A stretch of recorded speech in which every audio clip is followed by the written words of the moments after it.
चलो बच्चों, आज मैं आप लोगों के लिए क्या रिकॉर्ड कर रहा हूँ। मैं रिकॉर्ड कर रहा हूँ बेटा आप लोगों के लिए क्लास। और ये चैप्टर जो है इलेक्ट्रिसिटी वाला चैप्टर हमने पढ़ चुका है।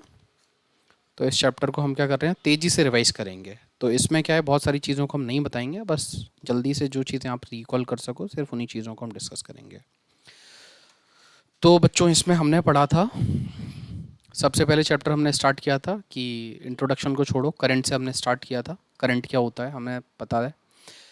तो करंट की डेफिनेशन आपको पता होनी चाहिए, और 1 एम्पियर को कैसे डिफाइन करते हैं ये दोनों पता होनी चाहिए। उसके बाद हमने चैप्टर में पढ़ा था बेटा पोटेंशियल डिफरेंस के बारे में। पोटेंशियल डिफरेंस की डेफिनेशन क्या थी, और पोटेंशियल डिफरेंस को डिफाइन कैसे करते हैं ये हमें पता होना चाहिए। दो चीज़ें हमें पता होनी चाहिए। तो ये क्या हो गया, ठीक। और फिर आगे आते हैं बेटा। फिर उसके बाद जो कॉमन सिंबल थे हमने वो देखे थे। उसके बाद ओम्स लॉ देखा था। तो ओम्स लॉ क्या होता है बेटा, हमें पता ही है कि ओम्स लॉ क्या होता है, voltage directly proportional to current. तो ये हम देख चुके हैं। इसके बाद mathematic expression for Ohm's law, mathematic expression of Ohm's law हम देखेंगे। वी प्रोपोर्शनल टू आई था, या V equal to I R, या R equal to V upon I. V और आई में अगर ग्राफ खींचें तो दोनों प्रोपोर्शनल है, तो एक स्ट्रेट लाइन आएगी। फिर रेजिस्टेंस को देखा था हमने, ये रेजिस्टेंस की यूनिट है ओम, और 1 ओम को डिफाइन करेंगे। और रियोस्टेट कुछ नहीं होता, एक वेरिएबल रजिस्टर होता है। उसके बाद factors on which resistance of a conductor depends, ये हमने देखा था कि R proportional to L, R proportional to 1 upon A, या R inversely proportional to A. तो R equal to rho L upon A, तो रजिस्टिविटी बोलते हैं, ये हमने देखा था। फिर रजिस्टर को सीरीज में जोड़ते हैं तो करंट सेम रहती है सीरीज में, और रेजिस्टेंस डायरेक्ट जुड़ जाते हैं, ये हमने देखा था। और फिर उसके बाद हमने फार्मूला लगा के कि V equal to I R कैसे देखेंगे, वोल्टेज अक्रॉस ईच रजिस्टर कैसे निकालेंगे, ये देखा था। फिर रेजिस्टेंस इन पैरेलल देखा था हमने। रेजिस्टेंस इन पैरेलल में नेट रेजिस्टेंस कैसे आता है, 1 upon R equivalent equal to 1 upon R1 plus 1 upon R2 plus 1 upon R3 and so on. तो एडवांटेजेस क्या है बेटा parallel combination over series combination. तो मैंने बताया था आपको कि सारे घर में हमारी जो इलेक्ट्रिसिटी कनेक्शन होते हैं वो पैरेलल में कनेक्ट होते हैं। फ़ायदा ये होता है कि वोल्टेज सभी को सेम मिलती है, करंट डिवाइड होता रहता है। फिर heating effect of electric circuit, अगर करंट फ्लो होता है किसी रेजिस्टेंस में तो रेजिस्टेंस क्या करता है, हीट प्रोड्यूस करता है। तो इसका फार्मूला हमने देखा था। फिर joule law of heating, joules law heating effect of electric conductor, ये हम करंट हमने देखा है। फिलामेंट, इलेक्ट्रिक फ्यूज और इलेक्ट्रिक पावर, ये सब देख लिया था। अब जल्दी से हम देख लेते हैं इंट्रोडक्शन। तो इंट्रोडक्शन बच्चों कुछ नहीं है, ये चार्ज के बारे में लिखा है। चार्ज हमें पता है कि एक फंडामेंटल प्रॉपर्टी है बेटा। चार्ज फंडामेंटल प्रॉपर्टी है। फंडामेंटल प्रॉपर्टी आपकी दो तीन चीज़ें आपकी फंडामेंटल प्रॉपर्टी हैं। जैसे एक मास होता है किसी भी बॉडी के लिए, उसका मास, उसका वजन एक फंडामेंटल प्रॉपर्टी है। इसी तरह से चार्ज के सेंस में देखें तो जो चार्ज होता है बेटा वो फंडामेंटल प्रॉपर्टी होती है। चार्ज हो सकता है दो तरह का, या तो पॉजिटिव हो सकता है या नेगेटिव हो सकता है। अब सेम चार्ज जो होते हैं, लाइक चार्जेस जो होते हैं, वो एक दूसरे को रिपेल करते हैं, और अनलाइक चार्जेस यानी डिफरेंट तरह के चार्जेस वो एक दूसरे को अट्रैक्ट करते हैं। चार्ज दो तरह का होगा, तो अगर दोनों चार्ज पॉजिटिव चार्ज हैं तो एक दूसरे को रिपेल करेंगे, अगर दोनों ही नेगेटिव चार्ज हैं तो एक दूसरे को रिपेल करेंगे। लेकिन अनलाइक चार्जेस, जैसे एक पॉजिटिव चार्ज और एक नेगेटिव चार्ज है, तो वो एक दूसरे को बच्चों अट्रैक्ट करेंगे। चार्ज की जो यूनिट है वो कूलम होती है, सी से रिप्रेजेंट करते हैं इसको। फिर 1 कूलम चार्ज अगर आपको लिखना है तो आपको मैंने फार्मूला बताया था कि कैसे आप लिखोगे 1 कूलम चार्ज। कैसे लिखोगे बेटा, ये लिखेंगे हम Q equal to N E से, ये मैंने आपको बताया था। Q equal to N E से हम करेंगे।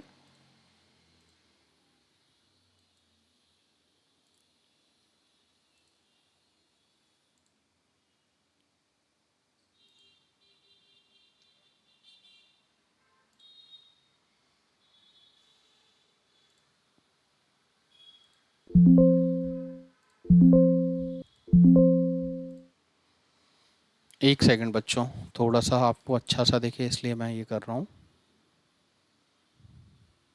हम्म तो चार्ज हम किससे देखेंगे बेटा, Q equal to N E से। तो Q की वैल्यू 1 रख दो। ये इन्होंने निकाला है कि 1 कूलम चार्ज ये होता है 6.25 इंटू 10 की पावर 18 इलेक्ट्रॉन्स के बराबर। तो ये कहाँ से निकाला है, ये निकाला है बेटा Q equal to N E इस फॉर्मूले से। मैं आपको दिखा देता हूँ। और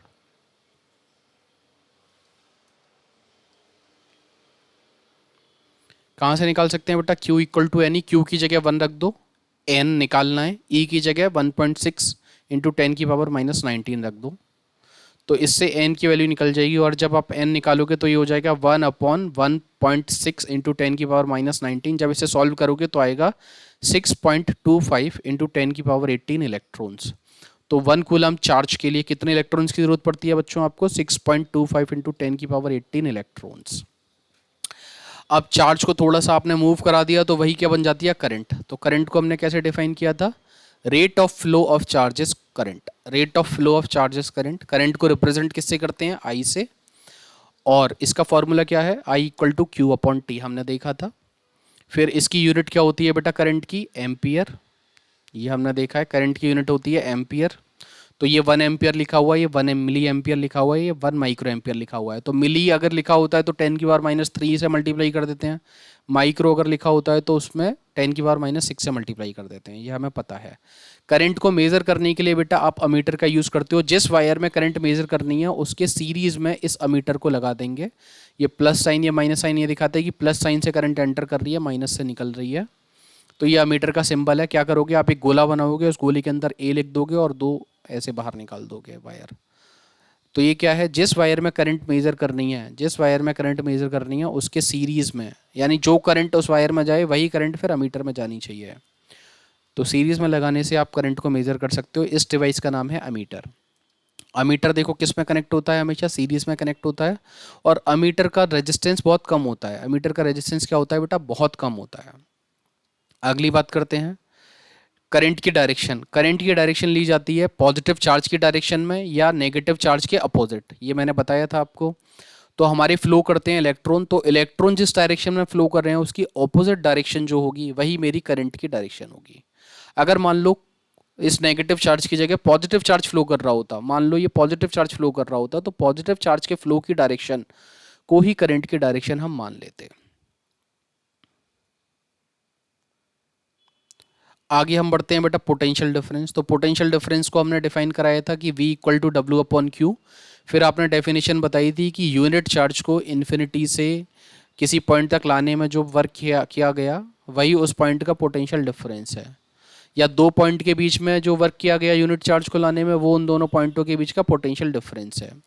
तो यही चीज़ है, work done to move a unit charge from one point to another. Work done to move a unit charge from one point to another, यही क्या हो जाएगा बच्चों आपका? Potential difference. तो V को हमने बोला W अपॉन क्यू से। अब यहाँ पे V की जो यूनिट है वो होती है बेटा वोल्ट। V की यूनिट क्या होती है? वोल्ट। तो आपको 1 वोल्ट को डिफाइन करना है, तो 1 वोल्ट को डिफाइन करने के लिए W अपॉन क्यू, W अगर 1 जूल हो और Q भी 1 कूलाम हो तो V 1 वोल्ट हो जाएगा। तो कैसे डिफाइन करोगे? इसी में बस क्वांटिफाई कर दो, जो वर्क है वर्क को क्वांटिफाई कर दो 1 जूल। चार्ज तो हमारा यूनिट है अभी भी है, तो यूनिट को आप 1 कूलाम बोल दो। तो पोटेंशियल डिफरेंस कितना हो जाएगा बेटा? 1 वोल्ट। कैसे? When 1 joule of work is done in carrying 1 coulomb charge, then potential difference is called 1 volt। तो इस तरह से बच्चों आप इसे डिफाइन कर सकते हो। ठीक है, आगे बढ़ते हैं चलो। तो ये हमारी यूनिट हो गई। यूनिट हमारी क्या होती है बेटा? वोल्ट, मैंने आपको बताया अभी। 1 वोल्ट को हमने डिफाइन भी कर दिया। When 1 joule of work is done in carrying 1 coulomb of charge, then potential difference between those point is called 1 volt। अब आगे आते हैं बेटा वोल्टमीटर। वोल्टमीटर क्या होता है? 2 पॉइंट के बीच का पोटेंशियल डिफरेंस मेजर करता है, 2 पॉइंट के बीच का। तो ये पेन मेरा लिख नहीं पा रहा है, लेकिन आप ये समझ लो 1 पॉइंट यहाँ पे है, दूसरा पॉइंट यहाँ पर है, और इसके बीच में मान लो एक रेजिस्टेंस लगा हुआ है। तो क्या करेंगे, अगर इस रेजिस्टेंस के अक्रॉस मुझे पोटेंशियल डिफरेंस पता करना है तो मैं क्या करूंगा, रेजिस्टेंस के जो 2 पॉइंट हैं, पॉइंट एक ये, दूसरा पॉइंट ये, तो इन दोनों पॉइंटों के पैरेलल में वोल्टमीटर कनेक्ट करूंगा। यानी वोल्टमीटर हमेशा किस में कनेक्ट होता है? पैरेलल में। वोल्टमीटर किस में कनेक्ट करते हैं बेटा? पैरेलल में। और इसका जो इंटरनल रेजिस्टेंस है, यानी वोल्टमीटर को बनाने में रेजिस्टेंस यूज किया गया है, तो इंटरनल रेजिस्टेंस की वैल्यू हाई होती है वोल्टमीटर में। अमीटर को सीरीज में कनेक्ट करते हैं और अमीटर की रेजिस्टेंस की वैल्यू, इंटरनल रेजिस्टेंस की वैल्यू कम थी। अब बेटा आगे आते हैं कि पोटेंशियल डिफरेंस मेंटेन करने के लिए कौन सी डिवाइस यूज़ की जाती है। तो मैंने आपको बहुत एग्जांपल बताए थे, जिसमें सबसे सिंपल एग्जांपल है सेल। बहुत सारे सेलों को मिला देंगे तो बैटरी बन जाएगी। और फिर हमने जनरेटर का भी सुना था। जनरेटर भी क्या कर सकता है बेटा? पोटेंशियल डिफरेंस को मेंटेन कर सकता है। करंट क्या होता है? हमेशा हायर पोटेंशियल से लोअर पोटेंशियल की तरफ फ्लो करता है। जैसे हमारा वाटर हायर हाइट से लोअर हाइट की तरफ जाता है, इसी तरह से पोटेंशियल क्या फ्लो करता है, ये करंट कैसे फ्लो करता है बेटा, हायर पोटेंशियल से लोअर पोटेंशियल की तरफ। अब ये कुछ सिंबल्स हैं, ये आप जानते हो, ये सेल है, ये बैटरी है बेटा, ये खुला हुआ स्विच है, ये बंद स्विच है, ये वायर का जॉइंट है, ये वायर जुड़े हुए नहीं है, ये बल्ब है, बल्ब को मैंने क्या किया, उसके फिलामेंट से दिखा दिया, ये रजिस्टर है, ये वेरिएबल रजिस्टर है, ये वेरिएबल रजिस्टर को क्या करते हैं, एक ऐसे रेजिस्टेंस बनाएंगे और फिर एक एरो लगा देंगे, ये एरो तिरछा एरो दिखाता है कि ये वेरिएबल रजिस्टर है। और रियोस्टेट में क्या है बेटा, ये जो एरो है ना, ये मूव कर सकता है इधर से उधर, तो क्या है, एक रेजिस्टेंस को बना दो और उसके ऊपर एक एरो ऐसे लाके चिपका दो, ऐसे लाके ये चिपका दिया, तो ये क्या है बेटा, ये इस एरो को आप इधर उधर आगे खिसका सकते हो, तो ये रियोस्टेट होता है। अमीटर का सिंबल ये है, सीरीज में लगेगा, वोल्ट मीटर का सिंबल ये है, पैरेलल में लगेगा। ओम्स लॉ, ओम्स लॉ हमने क्या बताया था बेटा, कि अगर किन्हीं दो पॉइंट के बीच का जो पोटेंशियल डिफरेंस है वो किसके प्रोपोर्शनल होता है, डायरेक्टली उसमें जो करंट फ्लो हो रही है उसके, तो V प्रोपोर्शनल टू I, यही आपका ओम्स लॉ है। अब इसमें ओम्स लॉ के लिए क्या है बेटा, कुछ चीज़ें होनी चाहिए, तो वो चीज़ें ये हैं कि आपका जो कंडीशंस हैं, एनवायरनमेंट की कंडीशंस, वो कांस्टेंट रहनी चाहिए, यानी कि आपका टेम्परेचर कांस्टेंट रहना चाहिए। तो आप ओम्स लॉ को क्या बोल सकते हो, ये क्या बताता है, potential difference between two points of a metallic conductor, it is directly proportional to the current passing through the circuit, provided जो मेरी कंडीशंस हैं वो कांस्टेंट रहे, यानी कि टेम्परेचर मेरा कांस्टेंट रहे। तो ओम्स लॉ का आप एक्सप्रेशन क्या लिखोगे, V proportional to I, proportional को हटाऊंगा तो इक्वल लगा सकता हूं, लेकिन एक कांस्टेंट आ जाएगा, तो V equal to I R, ये मेरा ओम्स लॉ हो गया। R क्या है, एक कांस्टेंट है जिसको हम क्या बोलते हैं बेटा, रेजिस्टेंस बोलते हैं, जिसे हम क्या बोलते हैं, रेजिस्टेंस। अब आप क्या करोगे, आपको एक सर्किट दिया हुआ है, इस सर्किट में बेटा सोचो जरा, ये सिर्फ एक रजिस्टर है और एक बैटरी लगी हुई है। अब बैटरी को बदला जा सकता है, यानी कि उसमें सेल बढ़ाए जा सकते हैं, और रजिस्टर की सीरीज में मैंने लगा दिया है बेटा अमीटर, ताकि मैं बेटा क्या मेजर कर सकूं, करंट को, और उसके पैरेलल में आप एक वोल्ट मीटर लगा दो, तो ये वोल्ट मीटर की रीडिंग्स और ये अमीटर की रीडिंग्स, तो इतने वोल्ट पर इतना करंट आया तो ये क्रॉस लगा दिया, इतनी वोल्टेज पे इतना करंट आया तो ये क्रॉस लगा दिया, इतने वोल्टेज पे इतना करंट आया तो ये क्रॉस लगा दिया, इतने वोल्टेज पे इतना करंट आया तो ये क्रॉस लगा दिया, इतनी वोल्टेज पे इतना करंट आया तो ये क्रॉस लगा दिया, इतनी वोल्टेज पे इतना करंट आया तो ये क्रॉस लगा दिया। और जब आप इन सारे क्रॉसेस को मिलाओगे तो ज्वाइन करने पे बेटा आपको एक स्ट्रेट लाइन मिलेगी जो ऑरिजिन से पास होगी। तो V equal to I R, V को अगर Y समझो और I को X समझो तो Y equal to M X, ये एक लाइन की इक्वेशन है जो ऑरिजिन से पास होती है। रेजिस्टेंस क्या है बेटा, it is a property of a material और conductor to resist the flow of charge through it. Resistance क्या करता है बेटा, एक प्रॉपर्टी है किसी वायर की या किसी कंडक्टर की, जो क्या करता है बेटा, चार्ज के फ्लो को रजिस्ट करता है, चार्ज के फ्लो को रजिस्ट करता है। इसकी यूनिट क्या होती है बेटा, ओम, और ओम क्या होता है, 1 वोल्ट पर एम्पियर। तो R equal to V upon I, आप लिखोगे R equal to V upon I, V को लिखो 1 वोल्ट, I को लिखो 1 एम्पियर, तो R क्या हो जाएगा बेटा, 1 अपॉन 1 इक्वल टू 1। तो यही 1 ओम को डिफाइन करने के लिए हम यूज करेंगे क्या, जब एक वोल्ट का पोटेंशियल डिफरेंस लगाएं और उसमें से करंट 1 एम्पियर पास हो, तो उस वायर का रेजिस्टेंस क्या होगा बेटा, 1 ओम। तो when potential difference is 1 volt and current through the circuit is 1 ampere, then resistance of that circuit is 1 ohm। Rheostat कुछ नहीं है, वेरिएबल रजिस्टर है। रियोस्टेट क्या है बेटा, वेरिएबल रजिस्टर है। तो हमें पता है कि रजिस्टर क्या करता है, करंट के फ्लो को अपोज करता है। तो वेरिएबल रजिस्टर की वजह से मैं क्या करूंगा, रेजिस्टेंस को वेरी करूंगा और इससे मैं करंट को रेगुलेट कर दूंगा बिना वोल्टेज को बदले, यानी मुझे बार बार वोल्टेज बदलनी नहीं पड़ेगी और मैं क्या कर सकता हूं, इससे करंट को वेरी कर सकता हूं। ओके, अब factors on which resistance of a conductor depends, तो क्या फैक्टर्स हैं बेटा, मैंने बताया था R प्रोपोर्शनल टू L और R proportional to 1 upon A.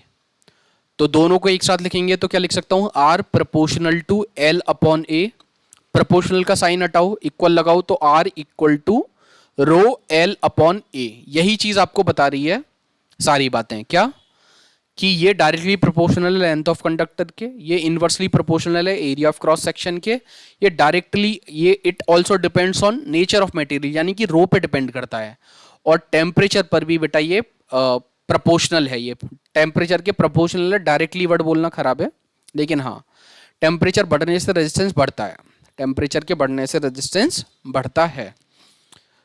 तो आप इसको प्रोपोर्शनल टू टेम्परेचर बोल सकते हो, लेकिन डायरेक्टली वर्ड का इस्तेमाल मत करना है इसमें, है ना। तो R equal to rho L upon A. Rho क्या है, ये पी नहीं है बेटा, ये रो है, ये रो है। रो रजिस्टिविटी, रजिस्टिविटी क्या है बेटा, ये मटेरियल की एक प्रॉपर्टी है। रजिस्टिविटी क्या है बेटा, मटेरियल की प्रॉपर्टी है। अभी यहाँ पे डिफाइन किया गया है, तो डिफाइन यहाँ पे करने की आपको जरूरत है नहीं इसको, कि it is defined at the resistance offered by a cube of material of side one when current flow perpendicular to its opposite phase. ये फ्यूटाइल, एकदम बकवास डेफिनेशन है, इसको आपको करने की जरूरत नहीं है। रजिस्टिविटी क्या है, बस एक मेटल की प्रॉपर्टी है, ये मेटल नहीं मटेरियल की प्रॉपर्टी है, जो ये बताती है कि ये कितने करंट के फ्लो को अलाउ करेगा या अपोज करेगा। इसकी यूनिट होती है ओम में, मीटर से और मल्टीप्लाई कर दो तो इसकी यूनिट हो जाती है ओम मीटर। अब ये रजिस्टिविटी चूंकि मटेरियल की प्रॉपर्टी है, तो ये लेंथ और एरिया ऑफ क्रॉस सेक्शन से चेंज नहीं होती, सिर्फ टेम्परेचर से चेंज होती है। रजिस्टिविटी किसकी प्रॉपर्टी है बेटा, मटेरियल की प्रॉपर्टी है। तो मटेरियल की प्रॉपर्टी जो है वो लेंथ से और उस मटेरियल के क्रॉस सेक्शन से चेंज नहीं होती, सिर्फ टेम्परेचर डिपेंडेंट है ये। लेकिन रेजिस्टेंस क्या है बेटा, रेजिस्टेंस क्या है, length, area of cross section, resistivity सब पे डिपेंड करता है।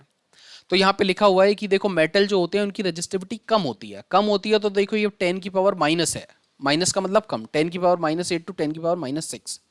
इंसुलेटर की रेजिस्टिविटी देखो बेटा बहुत हाई है, 10 की पावर 12 टू 10 की पावर 17, यानी कि ये इंसुलेटर करंट को फ्लो नहीं होने देंगे, करंट के फ्लो को नहीं होने देंगे।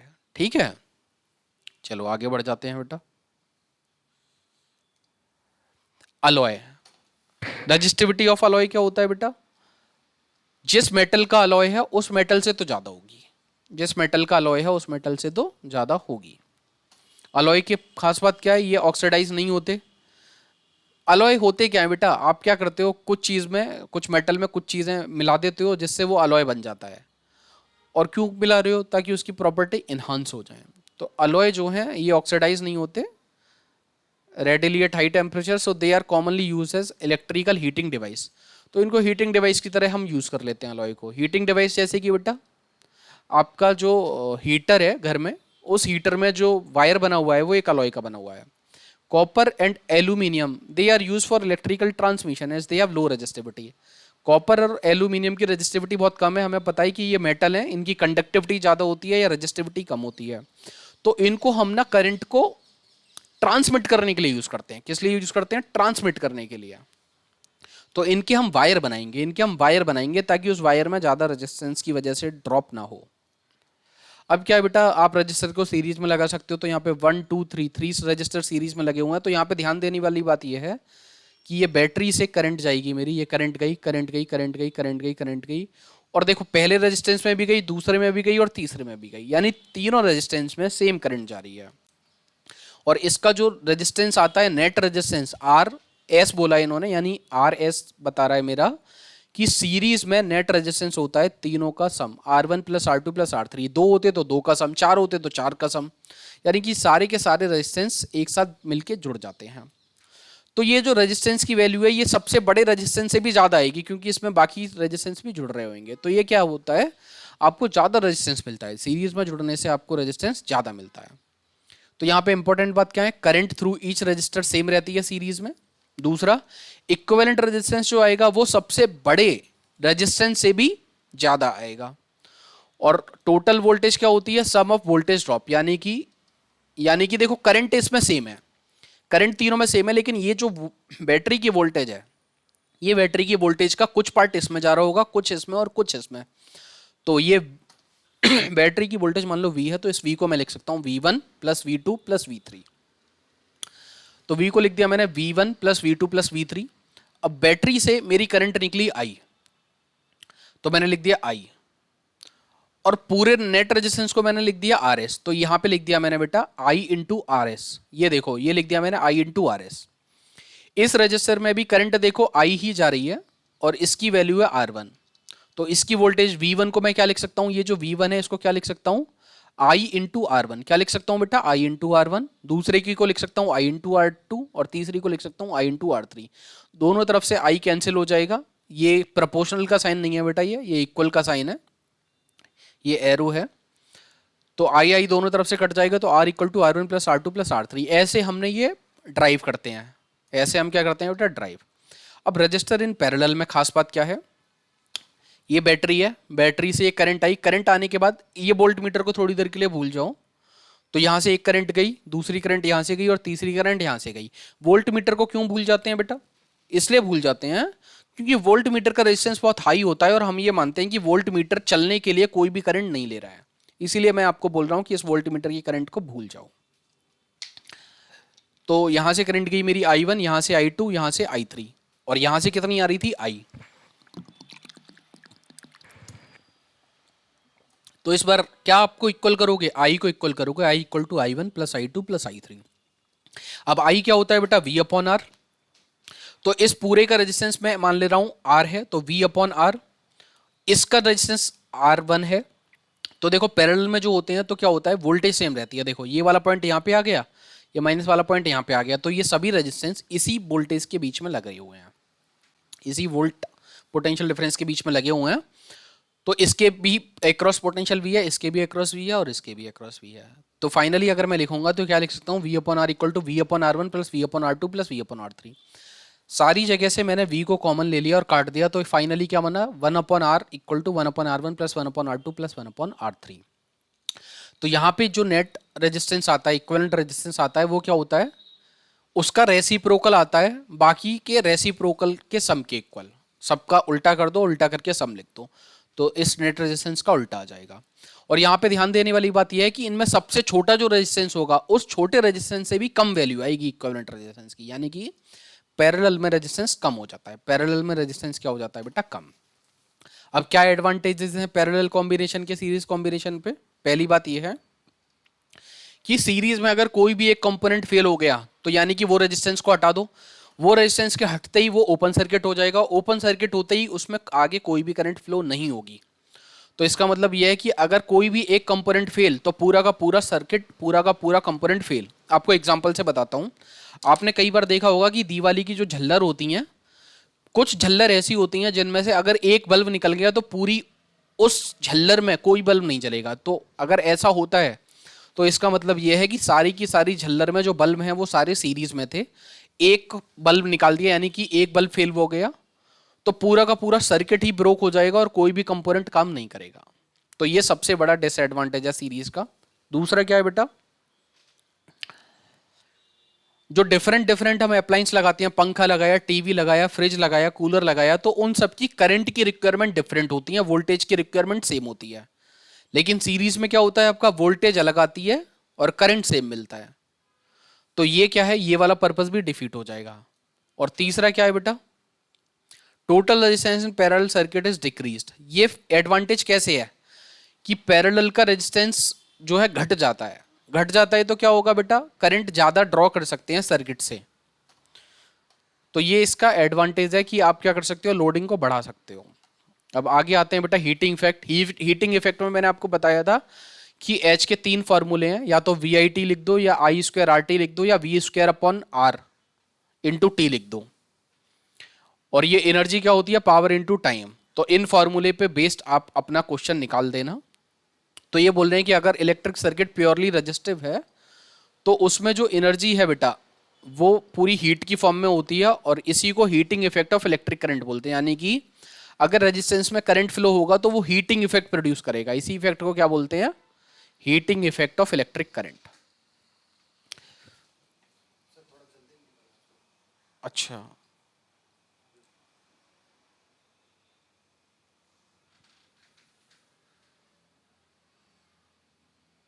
चलो बेटा आगे आ जाते हैं जल्दी से।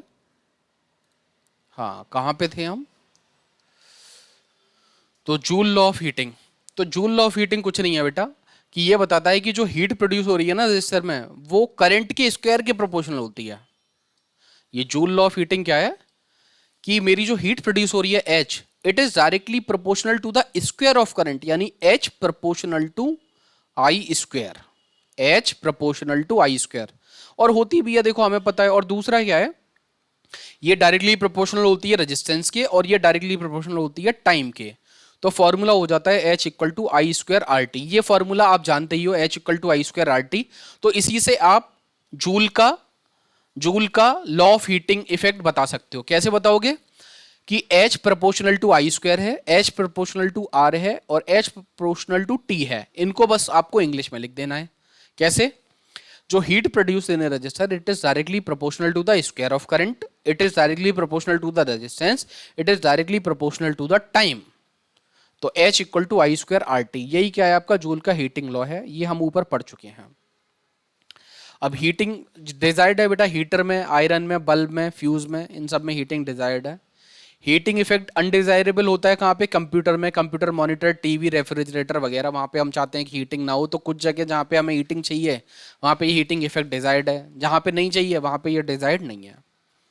इलेक्ट्रिक बल्ब, इलेक्ट्रिक पावर में क्या है? Power consume by the filament appear as a heat and small part of it is radiated in form of light. अब देखो, ये जो पुराने फिलामेंट टाइप के बल्ब हुआ करते थे बेटा, जो आपके पुराने फिलामेंट टाइप के बल्ब हुआ करते थे, उनमें क्या होता है, आपका ज्यादातर जो पार्ट जाता है करंट का, वो जाता है हीट प्रोड्यूस करने में, और छोटा सा पार्ट प्रोड्यूस होता था बस लाइट में। इसीलिए एनर्जी एफिशिएंट नहीं थे। बल्ब से मैं हीट चाहता हूँ या लाइट? ऑब्वियसली लाइट चाहता हूँ। तो जो फिलामेंट बल्ब होते थे ना बेटा, वो बहुत ज्यादा टेम्परेचर उनको चलने के लिए चाहिए रहता था और बहुत ज्यादा हीट प्रोड्यूस करते थे, और उसका एक छोटा सा भाग लाइट में बदलता था। तो इसीलिए इनका एनर्जी कंजम्पशन बहुत ज्यादा होता था बल्ब का। लेकिन अभी जो एलईडी बल्ब जा रहे हैं, एलईडी बल्ब का काम सिर्फ और सिर्फ लाइट प्रोड्यूस करना है, हीट प्रोड्यूस करना नहीं है। इसीलिए एलईडी बल्ब क्या होते हैं बेटा, आपके कम एनर्जी खर्च करते हैं लाइट देने के लिए। अब ये बोल रहे हैं फिलामेंट ऑफ इलेक्ट्रिक बल्ब ये टंगस्टन का बना होता है। क्यों? टंगस्टन आसानी से ऑक्सीडाइज नहीं होता हाई टेम्परेचर पे, और टंगस्टन का मेल्टिंग पॉइंट हाई है। आपको पता है कि टंगस्टन हमने क्यों चूज किया है?